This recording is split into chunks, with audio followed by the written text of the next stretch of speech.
I want you to really just imagine a Tuesday morning. The alarm clock doesn't go off, you wake up, you pour a cup of coffee, and you realize that going to work today, and honestly, every day for the rest of your life, is completely optional. Right, which sounds like an absolute dream. Yeah, exactly. And you aren't 67 years old. You might be, 40 or even 35. It completely rewrites the standard script of how we're all supposed to live our lives. Yeah. I mean, it takes what used to be just a daydream for like lottery winners and turns it into a totally tangible, structured reality. And that reality is the FIRE movement. Financial independence, retire early. Now, since you, our listener, are probably already well-versed in the standard FIRE doctrine, we all kind of know the foundational math, right? Oh, for sure. The basics are pretty well known at this point. Right. We know William Bengen's 1994 concept of the 4% rule, and we know the rule of 25 for calculating your target portfolio. So we really aren't going to waste time on the basics today. Yeah, we're going way past the basics. Exactly. Instead, our mission for this deep dive is to look directly at why that foundational math is actually breaking down for today's early retirees. We're going to look at the extreme lengths people are going to just to patch those holes, the brutal risks involved, and the advanced tax strategies that actually make the whole thing functional. It's a lot to cover, but it's incredibly fascinating. Okay, let's unpack this, because my first instinct looking at the current landscape is a bit of skepticism. Is the modern FIRE movement still a concrete mathematical financial plan? Or has it just morphed into, like, an internet rebrand of extreme couponing mixed with wishful thinking? Well, to answer that, we really have to look past the lifestyle blogs, right? We have to look directly at the underlying engine, because at its core, this is still a highly calculated mathematical framework. Right. It's still math. Exactly. Yeah. But the way people apply the rule of 25 and the 4% rule has fractured into these very distinct tiers. I mean, the lifestyle you want completely dictates the math you need. So it's not a one-size-fits-all thing anymore? Not at all. Let's look at the most extreme end first. Retiring with a $500,000 portfolio. In the community, this is generally known as lean FIRE. Okay, so doing the math there, applying the 4% safe withdrawal rate to $500,000 gives you just $20,000 a year to live on. Yep, 20 grand a year. That leaves absolutely zero room for error. I mean, a single unexpected medical bill or a major car repair, and the whole framework basically collapses. The margins are just razor thin. Lean FIRE requires an extreme, like almost radical level of frugality. We're talking about strict minimalism, anti-consumerism, and heavily optimizing every single expense. You really have to track every penny. Oh, absolutely. It relies heavily on geographical optimization, moving to the absolute cheapest possible cost of living areas, and essentially stripping away anything beyond basic necessities. It's the fundamental lifestyle choice, valuing time over literally any form of material comfort. And then you step up to the standard tier, the classic $1 million portfolio, or regular FIRE. Right, a middle ground. Yeah, at 4%, that yields $40,000 a year, which, provides a fairly standard middle-class existence for a lot of people. It still requires a strict budget and incredibly mindful spending, but it allows for basic comforts. Yeah, maybe owning a modest home outright, taking a little bit of travel here and there. Right. And then on the opposite end of the spectrum, you have the $3 million portfolio, Fat FIRE. Ah, yes, Fat FIRE. At 4%, you're drawing $120,000 a year. This is the luxury tier for people who want early retirement but absolutely refuse to sacrifice their standard of living. It accommodates high-end living, frequent international travel, dining out all the time. But accumulating $3 million early in life requires a massive income. Right. You can't just coupon your way to $3 million. Exactly. You need incredibly aggressive savings and usually a highly demanding, high-stress career. What's fascinating here is that the destination you choose completely dictates the harshness of your journey. I always think of it like managing a golden goose. You don't eat the goose, you only eat the 4% of golden eggs it lays each year, so the goose lives forever. That's a perfect analogy. But it's also like managing an engine's red line. If you draw your 4% while the market is climbing and your portfolio is massive, you're cruising. But if you demand that same 4% on a lean portfolio when the market is stalling, you redline the engine and cause permanent mechanical failure. And that's terrifying. It is, and committing to that binary, either grinding relentlessly in a high-stress career to hit $3 million, or sacrificing all present-day comforts to scrape by on 20 grand, it just feels suffocating. And the rigidity of that choice is exactly why the movement has evolved to include hybrid approaches. Mm, The spreadsheet math is rigid, sure, but human life requires flexibility. right. Life happens. Exactly. And that realization has led to the rise of structures like Barista Fire.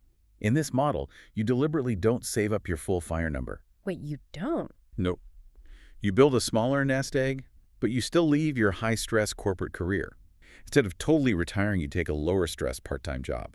Ah, hence the name Barista Fire. A classic example being a barista at Starbucks, because they famously offer health insurance benefits to part-time employees. Precisely. So with Barista Fire, you're essentially outsourcing your biggest catastrophic risk, which is healthcare in the US, to a corporate employer. You earn just enough to cover the gap in your daily living expenses, and you just let your investments bake in the background. That is the exact mechanism. It's basically semi-retirement. You eliminate the stress of the corporate ladder without having to hit the million-dollar threshold first. That makes a lot of sense. But the other major hybrid approach in our sources, Coast Fire, shifts the timeline even more radically. I mean, regular fire demands that you save a huge percentage of your income relentlessly until your portfolio can pay for 100% of your life forever. Right, you're sprinting until the absolute finish line. Exactly. But Coast Fire shifts the timeline by front-loading the pain. So you hit a critical mass in your 20s or 30s, and then just let compounding do the rest. Yes. The math scales dramatically when you leverage time. Let's use the specific numbers from our sources. Say your ultimate goal is to have $1.5 million by traditional retirement age at 65. Okay, pretty standard goal. Right. Well, if you could save up $347,000 by the time you're 35, you have achieved Coast Fire. At age 35, you stop contributing to your retirement accounts completely. Wow, completely Untouched. Assuming a conservative 5% annual return, that $347,000 will compound and grow to your target of $1.5 million over the next 30 years. That brings up a really powerful visual. Coast Fire is basically like pushing a heavy boulder up a steep hill. You push with everything you have in your early working years, but once you hit the peak, that critical mass of 347,000 gravity just takes over. Yeah, the compound interest rolls it down the hill for you. Exactly. It rolls the boulder the rest of the way to your retirement goal. You just get to stroll alongside it, working only enough to cover your current rent and groceries. Whereas regular fire is pushing that boulder all the way to your front door without any help from gravity. That's spot on. It totally removes the psychological burden of saving for tomorrow, which unlocks immense freedom today. You can take lower-paying jobs you actually enjoy because you no longer need to carve out, 20% of your paycheck for a 401k. But getting that boulder moving that fast in your 20s or 30s requires unbelievable leverage. I mean, traditional financial advice is save 10 to 15% of your income. Fire practitioners are often saving 50, 60, even 70%. Yeah, which is practically unheard of in mainstream finance. You definitely can't achieve that just by skipping lattes. You have to fundamentally hack the timeline. The most powerful lever they pull to hack that timeline is a strategy called geo-arbitrage. This is essentially a cheat code for the savings rate. Geo-arbitrage, I love that term. It's brilliant. It's the practice of earning an income in a strong currency like US dollars while living in a place with a significantly lower cost of living. So you're supercharging the spread between your income and your expenses. Like, if you keep a remote San Francisco tech salary of $150,000, but you move to Thailand or Portugal where rent and food are just a fraction of the cost, your savings rate skyrockets automatically. Precisely. You can reach your fire number 2 to 3 times faster than your peers simply by changing your geography. That's massive. But of course, accumulating that massive pile of money early in life introduces a massive practical hurdle. A huge chunk of that wealth is going to be locked in traditional retirement accounts, like a 401k or a traditional IRA. Right, because the tax code dictates that you cannot touch those funds without paying a severe 10% penalty before age 59 and a half. Exactly. Which begs the question, how are these early retirees paying for groceries at age 42 if their money is locked behind an IRS firewall? They use specific, highly calculated, tax-advantaged withdrawal strategies to build a bridge to age 59 and a half. And the primary vehicle for this bridge is the taxable brokerage account. Okay, the taxable account. Right. Unlike a 401k, you can withdraw from a standard taxable brokerage account at any age without an early withdrawal penalty. Furthermore, if you hold the investments in that account for over a year, They qualify for long-term capital gains tax rates.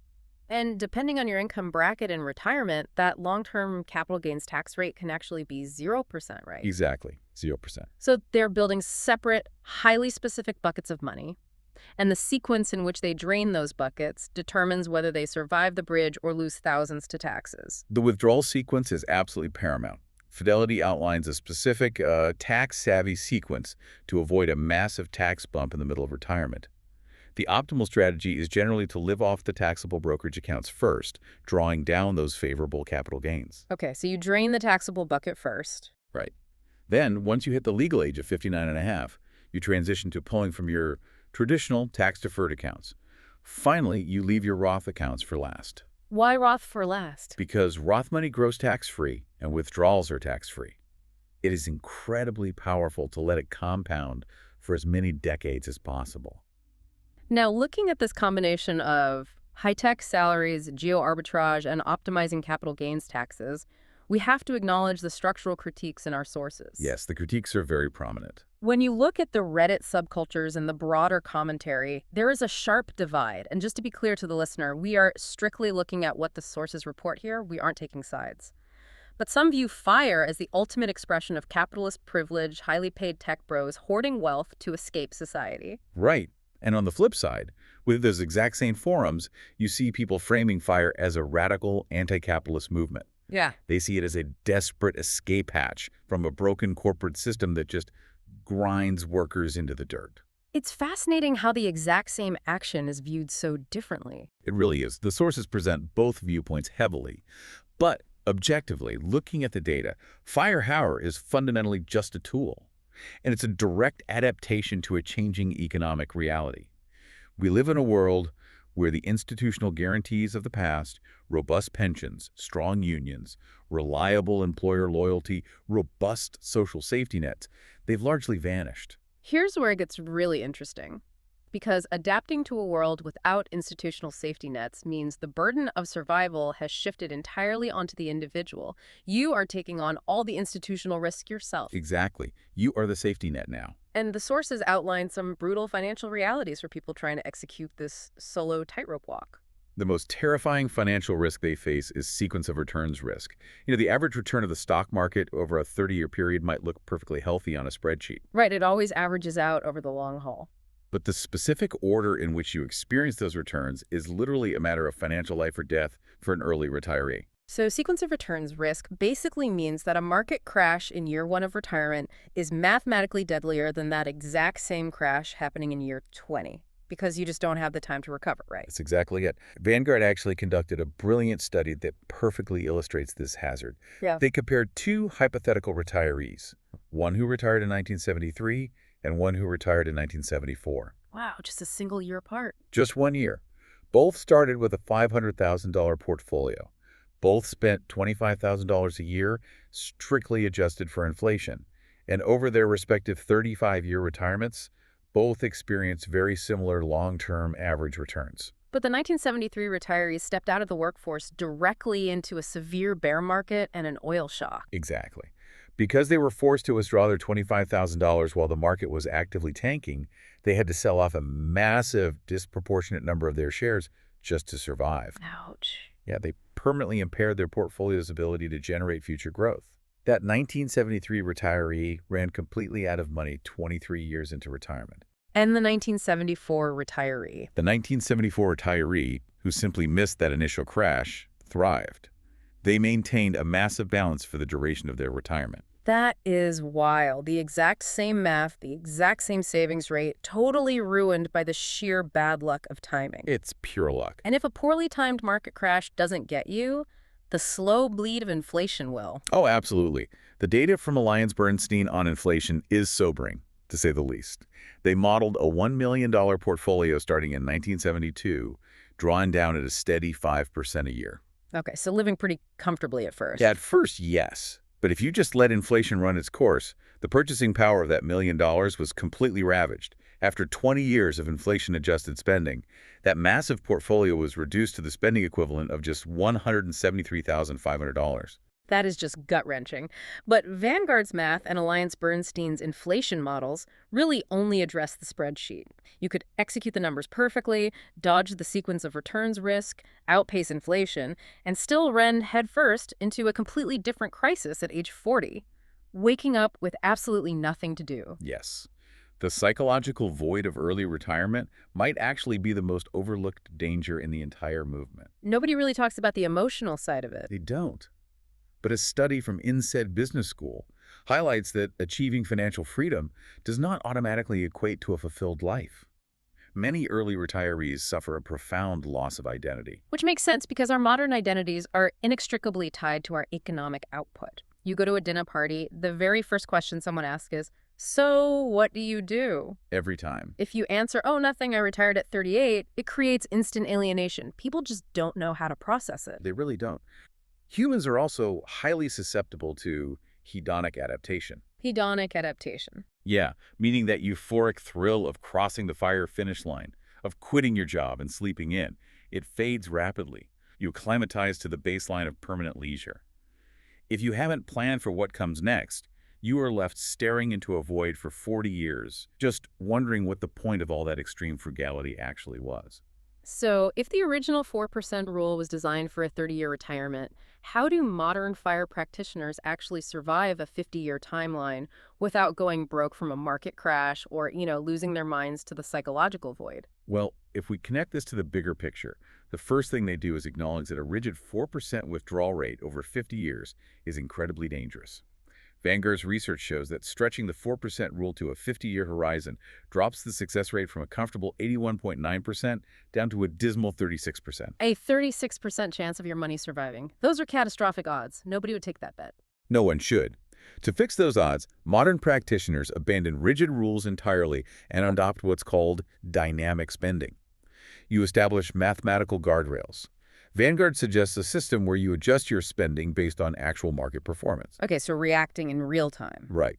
They propose a ceiling, allowing a 5% increase in your spending during good years, and a floor forcing a 1.5% decrease in your spending during bad years. It's literally an algorithm for your life. If the market tanks 20%, you don't just blindly withdraw your 40 grand and hope for the best.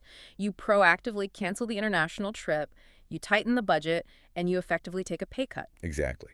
Another sophisticated framework they use is the Guyton-Klinger guardrails. This is a targeted system where you evaluate your portfolio annually. If your portfolio is booming and your withdrawal rate drops below a certain threshold, the rules dictate you can actually give yourself a pay raise. Nice. But if the market tanks and your withdrawal rate spikes to an unsafe percentage of your remaining balance, the rules force you to cut your spending. It requires active, annual engagement with the data. And what about the CAPE-based withdrawal strategy mentioned in the sources? How does that alter the math? Right. KP stands for the cyclically adjusted price-to-earnings ratio. It's basically a metric that takes the temperature of how expensive the stock market is compared to historical averages. Okay. The strategy dictates that you withdraw less money when the stock market is historically expensive, because future returns are mathematically likely to be lower. Conversely, you are allowed to withdraw more when stocks are cheap. It's a purely data-driven way to ensure you aren't overspending when the market is in a massive bubble. But implementing KP ratios and Guyton-Klinger guardrails really only safeguards the money. The INSEAD study makes it super clear that the ultimate safeguard isn't financial at all, it's personal. Absolutely. You have to retire to something, not just from something. You have to intentionally design a life that replaces the sense of community, the daily structure, and the external purpose that a 9-to-5 job artificially provided for you. Right. The job gives you all of that by default. Exactly. So whether that means deep volunteer work, starting a low-pressure passion business, or immersing yourself in a craft, you need a compelling reason to get out of bed on that Tuesday morning. If you only focus on the compound interest spreadsheet, you will fail the psychological transition. The money only buys the time. You still have to build the life. Okay, let's bring this all together. We've bypassed the basics to look at the brutal mechanics of how this actually works in the real world. We've seen that fire isn't just a rigid calculator of deprivation. It's a full spectrum of choices, from the intense, optimized minimalism of lean fire, to the time-shifting mechanics of coast fire, to the aggressive luxury of fat fire. It's highly adaptable. It is. It requires hacking your savings rate through geo-arbitrage, navigating complex tax bridges, and dynamically adjusting your spending to survive sequence of returns risk over a 50-year timeline. So what does this all mean? I think it means that even if you never fully retire early, applying the mechanics of FIRE gives you the ultimate luxury, which is optionality. It gives you the financial armor to say no to a toxic work environment, to pivot to a career you actually love, and to just reclaim agency over your own time. I agree completely, and this raises an important question. If this framework continues to scale from a niche internet subculture into a highly utilized mainstream strategy, what happens on a macro level? What happens to the broader global economy, to innovation, and to societal infrastructure when 20% of the most highly skilled, top-earning workforce decides to permanently check out at age 40? Wow. It really makes you wonder if the ultimate disruption of the FIRE movement isn't just to the individual's life, but to the entire economic system that relies on us grinding until we're 67. Something to think about the next time your alarm clock goes off.